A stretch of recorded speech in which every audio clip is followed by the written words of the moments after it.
کسی کو دین کے قریب کرنے کے لیے غلط مسئلہ بتانا جائز نہیں ہے، لیکن حضرت مفتی تقی عثمانی صاحب نے واقعہ سنایا ہمارے اکابر کا کہ انہوں نے مختصر کسی کو بغیر وضو کے نماز پڑھنے کی اجازت دے دی، ان کے کہنے پہ یہ تو غلط ہے دین کے قریب لانے کے لیے۔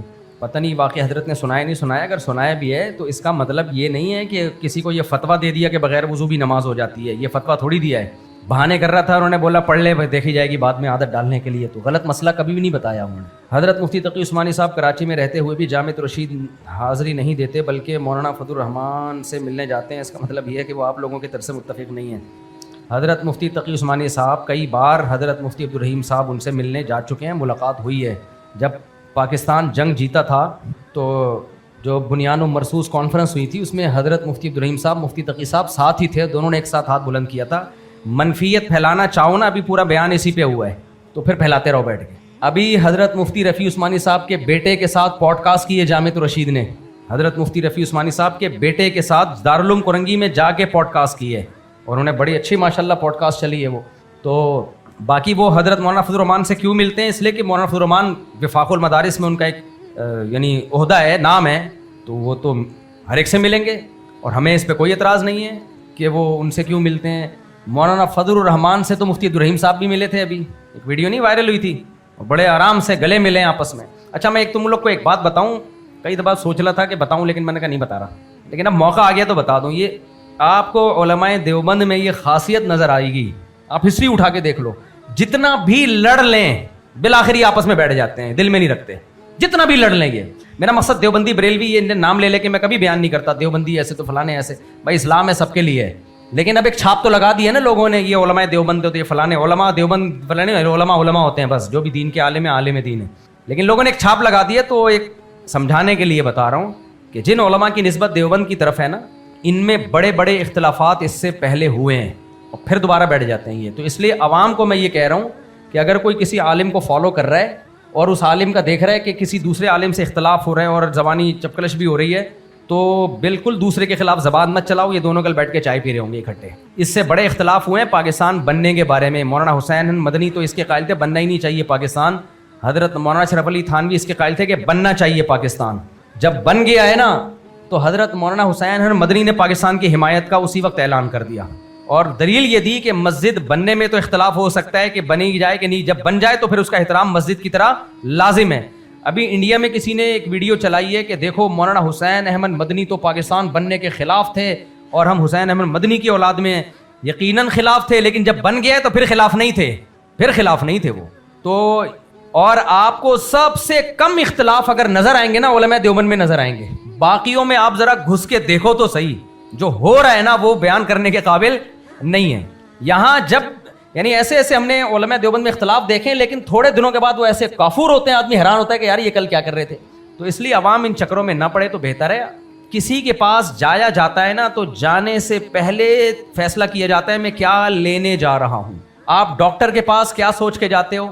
جنت کیسے جانا ہے یہ سیکھنے جا رہا ہوں، بھائی میں علاج کرنے جا رہا ہوں۔ آپ جا کے ڈاکٹر کو فوکس کرو گے کہ میری بیماری کا علاج یہاں سے مل رہا ہے کہ نہیں مل رہا۔ آپ یہ نہیں دیکھو یہ ڈاکٹر دوسرے ڈاکٹر کے بارے میں کیا کہہ رہا ہے، اس کے گھر میں بیوی کے ساتھ کیسا جھگڑا چل رہا ہے، محلے والے بھائی ڈاکٹر ایکسپرٹ ہے، شوگر اسپیشلسٹ ہے، میری فلاں کی شوگر کنٹرول ہوئی ہے، میری بھی یہ کنٹرول کر دے گا، اس کو فوکس کرتے ہو آپ۔ تو علماء کے پاس جب آیا جاتے علماء کے پاس عین آج کل بڑا گاڑا نکل رہا ہے، علماء کے پاس جب آیا جاتا ہے تو دین سیکھنے کے لیے، حلال و حرام سیکھنے کے لیے، تزکیہ کرنے کے لیے آیا جاتا ہے۔ یہ ان دیوبندیوں کے پیچھے جو نماز پڑھے گا اس کا جنازہ نہیں ہوگا، وہ مرتد ہو کے مرے گا، یہ وہابڑے ہیں، یہ فلانے، وہ اتنے شدت پسندی پیدا کر دی ہے کہ اب ان میں جو مچور علماء بریلویوں کے جو چاہتے ہیں کہ یار محبت سے ملے بیٹھے، چھوڑو یار پھٹے مٹے کیا اختلافات، وہ ٹھیک ہے جو اپنے مسلک پہ عمل جس کو کرنا ہے، ربیع الاول جس کو منانا ہے منائے، نہیں منانا ہے، باقی چیزیں تو کامن ہے نا۔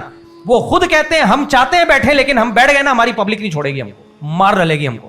ایک بریلویوں کے بڑے مولانا ہیں، ہانگ کانگ گئے، اب ہانگ کانگ کی ایک مسجد ہے، وہاں امام صاحب ہمارے مدرسے سے فارغ ہیں، ان امام صاحب نے مجھے خود سنایا واقعہ کہ گورنمنٹ کا لا وہاں پر یہ ہے، پہلے کچھ اختلافات ہوئے تھے کہ گورنمنٹ نے لا بنایا کہ جو اس مسجد کا امام ہے نماز وہی پڑھائے گا، اس کے علاوہ کوئی اور نہیں پڑھائے گا۔ اب جو مولانا صاحب وہاں گئے ان کی خواہش تھی کہ پڑھ لیں بھائی انہی کے پیچھے، لیکن پبلک کی وجہ سے نا پبلک نہیں چھوڑے گی کہ دیوبندی کے پیچھے نماز کیوں پڑھ لی، وہ اتنا بڑا پھڈا ہوا مسجد میں، الگ جماعتیں ہوئی ہیں، وہ ایک الگ جماعت وہ الگ، بہرحال کچھ لوگوں نے نا اپنی عوام کی ایسی تربیت کر دی ہے کہ اب عوام ان کے ہاتھ سے نکل چکی ہے, اب وہ واپس لانا بھی چاہے نا تو نہیں لا سکتے. کچھ اسکالرز نے نفرتوں کا ایسا ماحول پیدا کر دیا ہے کہ اب اگر وہ محبت پیدا کرنا چاہیں تو لوگ انہی کو نہیں چھوڑیں گے. تو ہر طبقے میں, اہل حدیثوں میں, دیوبندیوں میں, سب اہل حدیثوں میں تو پھر بھی بہت زیادہ اعتدال ہے, وہ تو ملتے ہیں, وہ پرواہ نہیں کرتے. لیکن ہمارے جو بریلوی بھائی ہیں نا, ان کے کچھ میچور علماء ہیں جو اتنی شدت ان میں نہیں ہے, وہ ملنا بھی چاہتے ہیں, بیٹھنا بھی چاہتے ہیں, سب کو ساتھ لے کے چلنا چاہتے ہیں, لیکن وہ یہ کہتے ہیں کہ بھائی ہماری پبلک, ایک تصویر بھی آ گئی نا ہماری پبلک نہیں چھوڑے گی. یہ مارکیٹ میں یہ چل رہا ہے. لیکن اللہ کا شکر ہے ہم کسی کے ساتھ بھی بیٹھ جائیں ہماری پبلک نہیں برا کہتی ہمیں, ہماری پبلک نہیں برا. ہم نے مفتی منیب کے پیچھے نماز پڑھی نا جہاز میں, وہاں جو شپ پہ گئے تھے, ہماری پبلک نے میں کسی نے گالیاں نہیں دی ہم کو. تو اہل حدیثوں سے تو ویسے ہی ملتے ہیں ہم. تو یہ آپ کو سب سے زیادہ اعتدال نظر آئے گا علماء دیوبند میں. اور میں بار بار کہتا ہوں علماء دیوبند فرقہ نہیں ہے, ان کو دیوبند اس لیے کہا گیا کہ مقابلے میں جو ایک مسلک وجود میں آیا تھا اس سے فرق کرنے کے لیے. اب مقابلے میں کیا آیا میں نام نہیں لیتا, پھر وہ فرقہ واریت کی باتیں ہوتی ہیں. ورنہ بھائی علماء دیوبند تو وہی جو صحابہ تابعین تبع تابعین سے منہج چلا آ رہا ہے, پھر وہ فقہ حنفی کی شکل میں مرتب ہوا, اسی کو صدیوں سے فالو کرتے آ رہے ہیں. کوفہ میں امام ابو حنیفہ کے شاگردوں نے فقہ حنفی کو مرتب کیا, اور یہ دوسری صدی ہجری کا کام ہے. جب وہ مرتب ہو گیا تو دنیا بھر میں وہ پھیلا. تو وہی پھر مجاہدین جب ہندوستان آئے, انہوں نے ہندوستان فتح کیا, اسلامی حکومتیں قائم ہوئی ہیں, تو اسی وقت فقہ حنفی ہی آیا یہاں پہ قانونی طور پر. اسی فقہ حنفی کو ہم فالو کر رہے ہیں. اور کوئی نئی چیز مارکیٹ میں آئے گی تو پھر وہ دیوبندی کرے, بریلوی کرے, اہل حدیث کرے, جو بھی کرے غلط ہے. وہ سمجھ آ رہی ہے بات کہ نہیں آ رہی؟ اس لیے میں جب بیانات کرتا ہوں تو دیوبندیوں کے مسائل کا دفاع کبھی بھی نہیں کرتا میں, کہ دیوبندی کوئی فقہ ہی نہیں ہے بھائی. میں فقہ حنفی کا دفاع کرتا ہوں, وہ مرتب فقہ ہے, صدیوں سے چلا آ رہا ہے. اور صرف ہندوستان میں تھوڑی ہے, سعودی عرب میں بھی ہے, شام میں بھی ہے, ترکی تو پورا خلافت عثمانیہ تھی ہی فقہ حنفی. بغداد میں فقہ حنفی تھا جب خلافت تھی ہماری. تو وہ تو دنیا میں پھیلا ہوا ہے, افغانستان, ازبکستان, آذربائیجان, یہ تو دنیا میں جہاں جہاں اسلام گیا آدھی سے زیادہ امت نے فالو کیا امام ابو حنیفہ رحمہ اللہ کے فقہ کو. تو اس لیے دیوبندیوں میں بھی کوئی فقہ حنفی سے ہٹے گا تو ہم اس کو بھی پابند کرتے ہیں. جیسے اجتماعی دعا کے بارے میں کہتا ہوں کہ یہ فقہ حنفی میں نہیں ہے, دیوبندیوں میں ہے یہ, اس لیے میں اس کا دفاع نہیں کرتا بھائی. میں کیا تو ایسے تو مارکیٹ میں چیزیں آتی رہیں گی, ہم کوئی یہ تھوڑی کہ ہر چیز غلط چیز کو سیدھا کرتے رہیں بیٹھ کے ہم.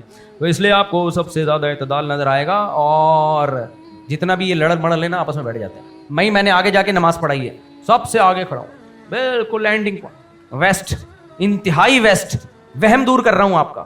اس کے بعد سورج غروب ہو جاتا ہے, ٹھیک ہے نا. بار بار ایک چیز کو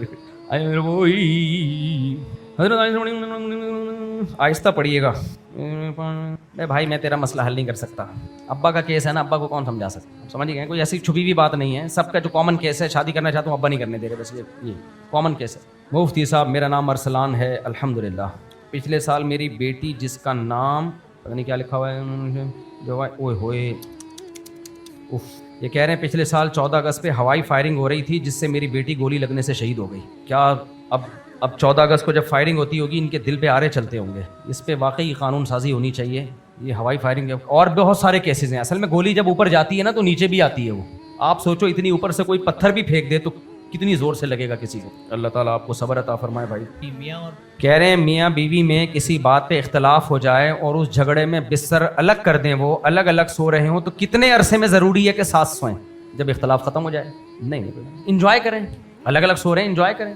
کیا خیال ہے؟ یہ تو خوش قسمتوں کو نصیب ہوتی ہے یہ ایسی الگ سو, لائف کو انجوائے کریں. ایک میاں بیوی میں جھگڑا ہوا تو بات چیت بند ہو گئی. اب ظاہر ہے میاں بیوی کو بہت ساری چیزوں میں ضرورت بھی پڑتی ہے ایک دوسرے کی. اب الارم والی گھڑی خراب تھی تو شوہر کو صبح 8 بجے جانا تھا, تو اس نے پرچے پہ لکھ کے دیا بیوی کو کہ مجھے صبح 8 بجے اٹھا دینا.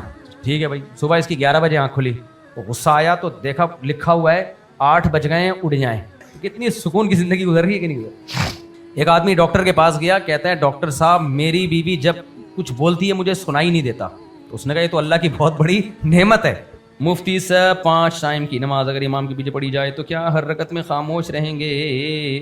جی ہاں, باقی اتحیات پڑھیں گے, کیونکہ حدیث میں من کان لہ امام فقراءۃ الامام لہ قراءۃ. علامہ البانی رحمہ اللہ نے بھی اس حدیث کو صحیح قرار دیا ہے. جس کا امام ہو تو امام کی قراءت مقتدی کے لیے کافی ہے. تو اس بیس پہ احناف کا یہی قول ہے کہ امام جب تلاوت کر رہا ہو تو بس مقتدی کے لیے وہ کافی ہے. اس میں جہرن اور سرن کا فرق نہیں ہے. اور جو ہمارے اہل حدیث بھائی حدیث پیش کرتے ہیں کہ نبی نے فرمایا جو فاتحہ نہیں پڑھتا اس کی نماز نہیں ہوتی. تو صحیح مسلم میں الفاظ یہ ہیں من لم یقرأ بفاتحۃ الکتاب فصاعدا. سلیمان الاعمش کی طرف سے یہ اضافہ ہے کہ جو فاتحہ پلس قرات نہیں کرتا اس کی نماز نہیں ہوتی. تو ہم کہتے ہیں جیسے قرات میں بھی تو آپ امام کے پڑھنے کو مقتدی کا پڑھنا سمجھتے ہو, تو پھر یہاں کیوں نہیں سمجھ رہے آپ؟ اچھا, یہ حدیث ہے جس میں اہل حدیث حضرات کہتے ہیں سلیمان الاعمش کی طرف سے یہ اضافہ ہے, تو یہ حدیث منکر ہے. محدثین کا اصول ہے زیادۃ الثقۃ مقبولۃ, ثقہ راوی کوئی اضافی چیز بیان کرتا ہے وہ مقبول ہے. اور یہ وہ واحد حدیث ہے جس کے بارے میں امام مسلم نے صراحتاً کہا کہ یہ صحیح حدیث ہے. حالانکہ امام مسلم نے ہر حدیث کے بارے میں نہیں کہا, بس شروع میں کہہ دیا میں مسلم میں جو حدیث لاؤں گا صحیح ہوں گی. یہ وہ حدیث ہے جب امام مسلم سے پوچھا گیا کہ سلیمان نے تو اس میں ایک الگ سے اضافہ کیا ہے کہ جو قرات بھی نہیں کرتا, تو امام مسلم نے فرمایا ترید احفظ من سلیمان, تمہیں سلیمان سے بڑا حافظ چاہیے. یعنی حافظ کا اضافہ دیکھو ہمارے حافظ صاحب نے کتنے اضافات کر لیے کہ نہیں کر لیے, چھوڑو تم لوگ بچے ہو. امام مسلم نے فرمایا ترید احفظ من سلیمان, تمہیں سلیمان سے بڑا حافظ چاہیے. یعنی حافظ علم حدیث کی اصطلاح میں کہتے ہیں جو الفاظ کو خوب اچھی طرح ضبط کرتا ہو, دل مسجد میں اٹکا ہوا ہو. تو عادت ڈالنی چاہیے مسجد میں جانے کی, اس سے بڑھاپا بڑا خاندانی گزرتا ہے.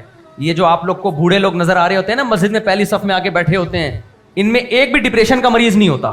جتنی بہترین ڈپریشن دور کرنے کا ذریعہ مسجد ہے نا, جس کا دل لگا ہو, تو بڑھاپے میں صفے میں آ کے بیٹھے ہوتے ہیں وہ.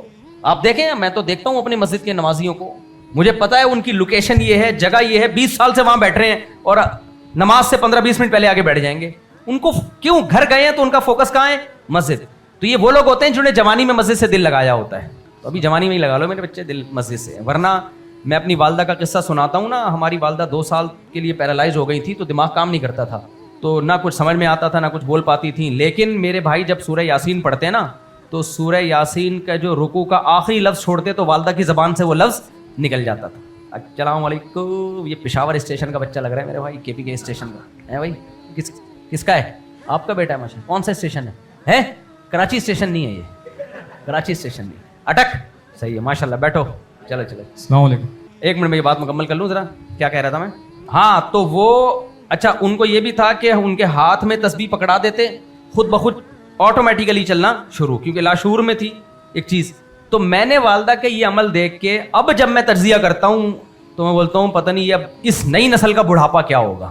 اب جو مارکیٹ میں مرد اور عورتیں آ رہی ہیں نا, لڑکے لڑکیاں آ رہی ہیں, ان کے بڑھاپے میں کیا ہوگا. اب تسبیح پکڑائیں گے ان کو پتہ نہیں چلے گا یہ کیا ہے بھائی, واٹ از دس.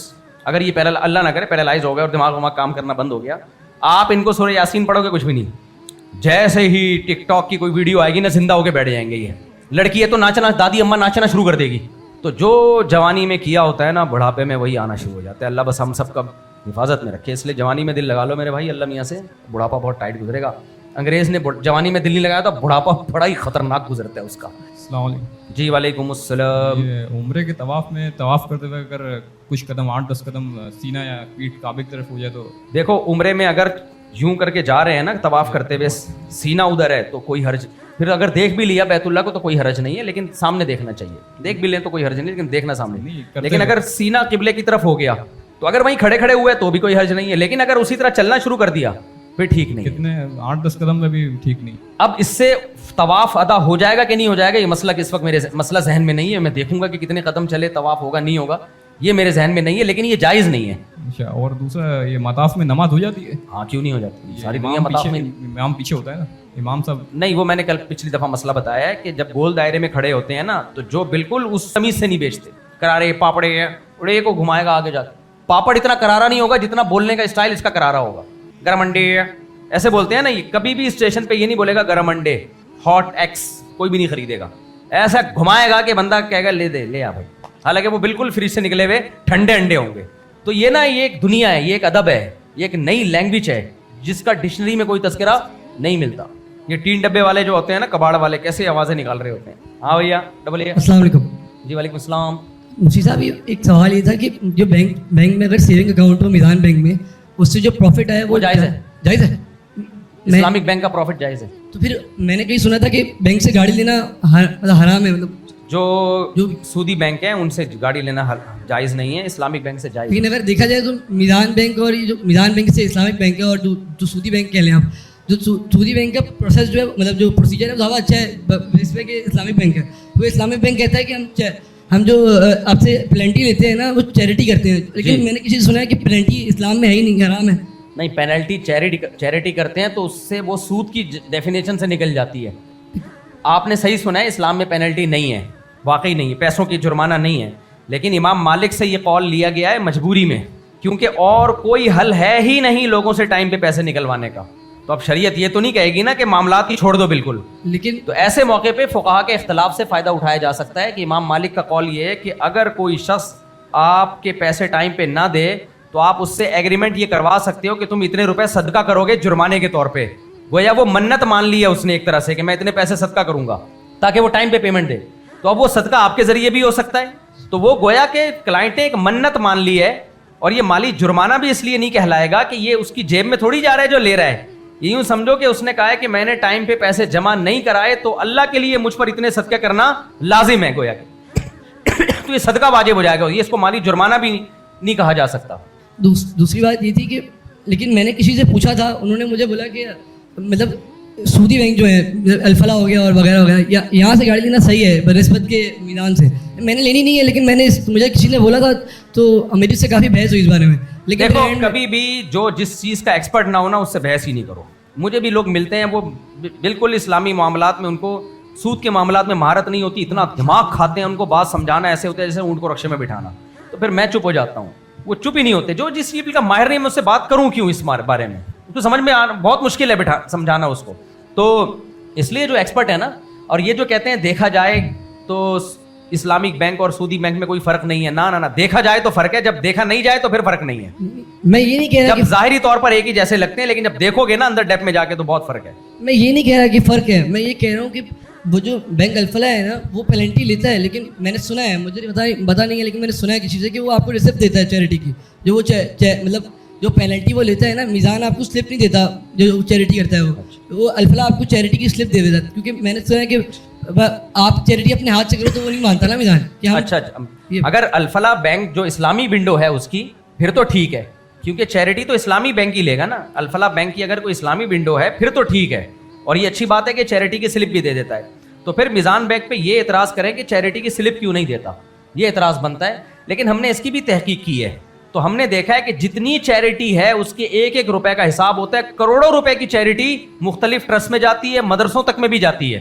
ہاں, اگر میزان بینک اس کا خیال کرے کہ پرسنل ہر شخص کو بھی سلپ دینا شروع کر دے تو اور زیادہ اچھی بات ہے. یہ زیادہ اعتماد والی. ہم 3 دوست آئے تھے یہاں پر, تو دوسرا دوست مجھے میسج کر رہا ہے کہ آپ سے ریکویسٹ کریں کہ اس کو شادی کے لیے کنوینس کر لیں. کون ہے یہ نہال, یہ کم سے کم یہ دوسرا دوست پیچھے بیٹھا ہوا ہے, لیکن باریک آدمی. انکل مفتی صاحب یقین مانے یہ اس کے گھر والے اس کو بہت بولتے ہیں. پہلے یہ 20 سال میں یہ بولتا تھا کہ میں نے کرنی ہے, اب وہ بولتے تو کہتا ہے میں نے نہیں کرنی. اتنا خوش قسمت آدمی, اس کے گھر والے بول رہے ہیں کر لے بھائی. شادی کے بعد تھوڑا وزن بھی بڑھ جاتا ہے آدمی کا, تھوڑا ہیلدی ہو جاؤ گے. السلام علیکم. ابھی تو چینی ڈال کے چائے میں گھما دو آپ کو. چائے مذاق کر رہا ہوں, ناراض ہوں, اتنے باریک ہو. السلام علیکم. چائے میں چینی ڈال کے چمچ نہ ملے, انہیں کو گھما دو. حضرت والا تھوڑے موٹے ہو جاؤ گے جب شادی کرو گے نا. میں اس سے بھی زیادہ باریک تھا, اتنا باریک تھا, یا تقریباً اتنا ہی تھا. بہت باریک آدمی تھا. میری 2014 کی کوئی پرانی ویڈیو دیکھ لو تو کرسی نظر آ رہی ہوتی تھی, میں بیٹھا ہوا نظر نہیں آتا تھا اس پہ. جن کی نظر کمزور ہے ان کا نظر نہیں آتا تھا. میں اتنا باریک تھا, اور میرا اتنا دل چاہتا تھا میں موٹا ہو جاؤں, ہوتا ہی نہیں تھا موٹا. پھر میں جب حج پہ گیا ہوں نا 2013 میں, 2012 تک دبلا تھا, 13 میں میں حج پہ گیا, 2 مہینے رہا. پھر وہاں کی خوراکیں کھائی ہیں تو میں پھر موٹا ہوا, 75 کلو کا ہو کے آیا تھا میں 2 مہینے میں. لیکن اس وقت مجھے اندازہ ہو گیا دبلا ہی ٹھیک تھا. میں تو بڑا سمجھ رہا ہوں ماشاءاللہ. جب میں نے فجر کی نماز پڑھائی تو آیتیں ہی مکمل نہیں ہو رہی, میرا سانس ٹوٹ رہا ہے, اور تھوڑا سا دوڑا ہوں تو سانس پھول رہا ہے. میں نے کہا یہ کیا ہو گیا, میں نے کہا پرانا والا ہی ٹھیک تھا. میں تو خیر اتنا پتلا تو نہیں ہوا, لیکن 70 پہ تو آ گیا. اب 70 ٹھیک ہے, اتنا باریک بھی ٹھیک نہیں ہے, پھونک مارے تو بندہ گر جائے, موٹا تو ویسے ہی ٹھیک نہیں ہے. جی السلام علیکم. وعلیکم السلام. حضرت یہ اس وقت جو میں بینگ سوشل ورکر, میرے پاس بہت کیسز آ رہے ہیں, یہ عورتوں کو مارنے کا جو ایک سلسلہ چلا ہے, اور اس کو ڈھال بناتے ہیں اسلام کی. اور حالانکہ یہ میں اندازہ ہے کہ یہ رواجی ہے معاملہ, یا فلاں والے وہ ہے, ان کے جو خاندانوں میں جو ریت چل رہی ہے اس کے اب ایک ریت یہ بھی ہے کہ خود بھی مار رہا ہے اور دیور اپنے بھائی کو بھی کہہ رہا ہے مارو. اب یہاں تک پہنچ چکی ہے بات, اس پہ ذرا تھوڑا سا تنبیہ فرمائیں. ایک تو قوموں کا نام نہیں لینا چاہیے کسی بھی, ان سے کہنا کٹ کر دیں اس کو, جو کسی اسپیسیفک قوم کا نام. سب قوموں میں ہر طرح کے لوگ ہوتے ہیں, اچھے بھی برے بھی. اور اس عورتوں میں پہ ہاتھ اٹھانے کی جو روایت گاؤں دیہاتوں میں زیادہ ہے یہ, شہروں میں نہیں ہے اتنی. گاؤں دیہاتوں میں یہ بہت ہے کہ عورتوں کو مارا پیٹا جاتا ہے, اور دیور یا کوئی اور بیوی پہ ہاتھ اٹھائے یہ تو سوال ہی پیدا نہیں ہوتا. اللہ نے مرد کو عورت پہ چند شرطوں کے ساتھ ہاتھ اٹھانے کی شدید مجبوری میں اجازت دی ہے, لیکن اس کی ترغیب نہیں ہے. نبی صلی اللہ علیہ وسلم نے کی ایک وقت میں 9 بیویاں تھیں, کبھی اپنی کسی زوجہ پہ آپ نے ہاتھ نہیں اٹھایا, لیکن اسلام نے اجازت دی ہے. اجازت کیوں دی ہے؟ اس لیے اجازت دی ہے کہ مرد گھر کا سربراہ ہے. سربراہ کی ڈیفینیشن یہ ہے کہ جس کے پاس حکم پہ عمل کرانے کی اتھارٹی ہو, جائز حکم ہو, عورت کی طاقت میں ہو, اور مرد یہ سمجھ رہا ہو کہ اس حکم پر عمل نہیں ہوا تو گھر میں فساد پیدا ہوگا. یہ 3 شرطیں ہیں, بلا وجہ نہیں کہ چائے بنا دو, نہیں بنا رہی رکھ کے چماٹ لگا, یہ نہیں ہے, اس پہ اجازت نہیں ہے. کچھ چیزیں ایسی ہوتی ہیں کہ اگر مرد کو اتھارٹی نہ دی جائے تو وہ سوائے طلاق کے اور کوئی راستہ اس کے پاس بچتا نہیں, اور طلاق کے فسادات زیادہ ہیں. اس کو پتہ ہے بچے رول جائیں گے اور وغیرہ وغیرہ. تو اب طلاق سے بچنے کے لیے اس کے پاس اس کے علاوہ کوئی آپشن نہیں ہے کہ وہ زبردستی بیوی سے اس حکم پر عمل کروائے.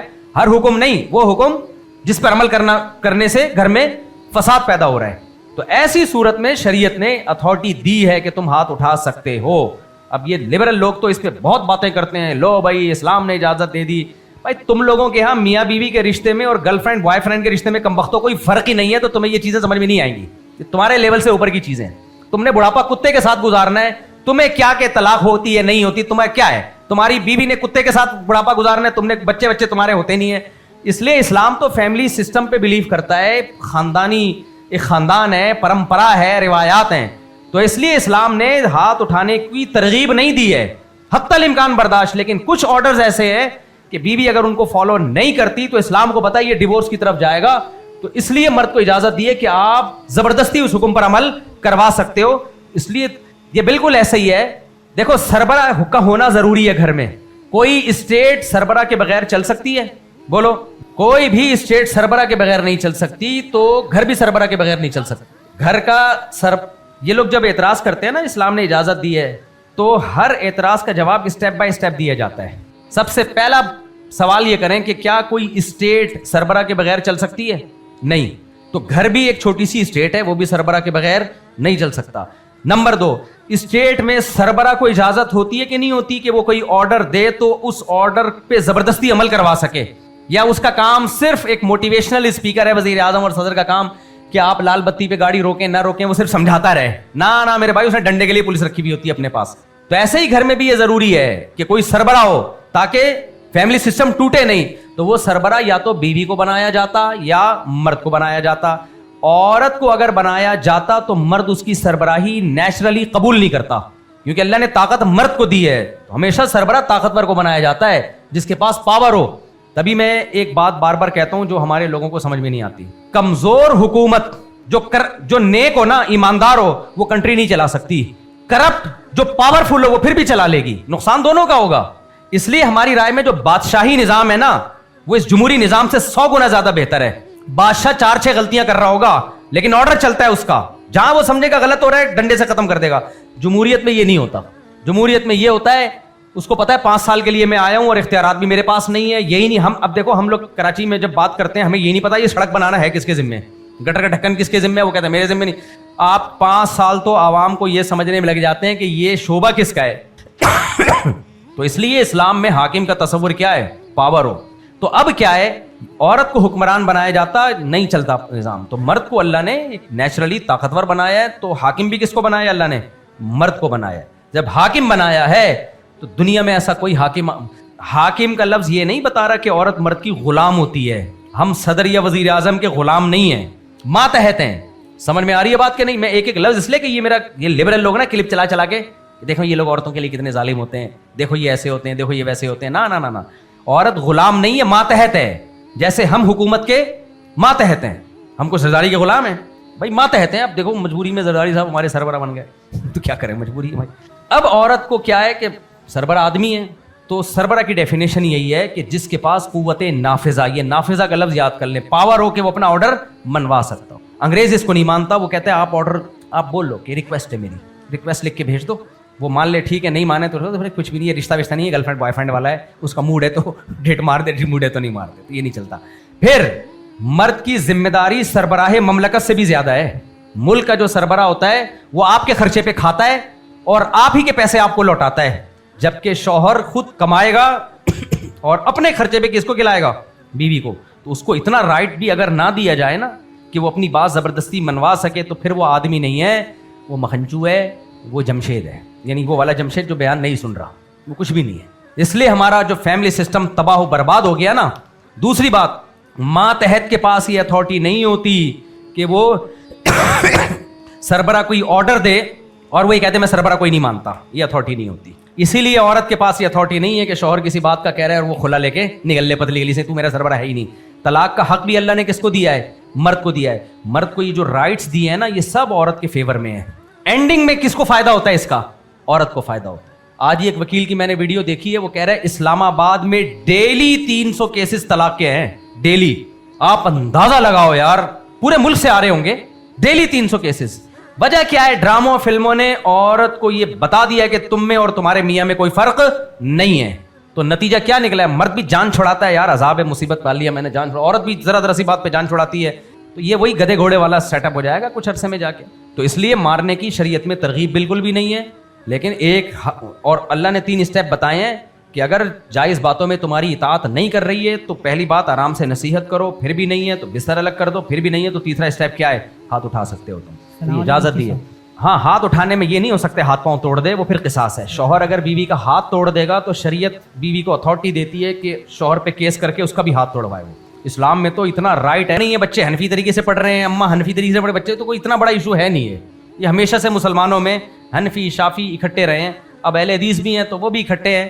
تو اس میں یہ نہیں کہ بچہ اہل حدیث ہوگا تو بچہ فلانا, یہ اتنا زیادہ آگے جانے کی ضرورت نہیں ہے. بچے کو خود ہی فیصلہ کرنے دو بڑا ہو کر, وہ اس کو یہ والی نماز صحیح لگے گی رفل دین کر لے گا, نہیں لگے گی نہیں کرے گا.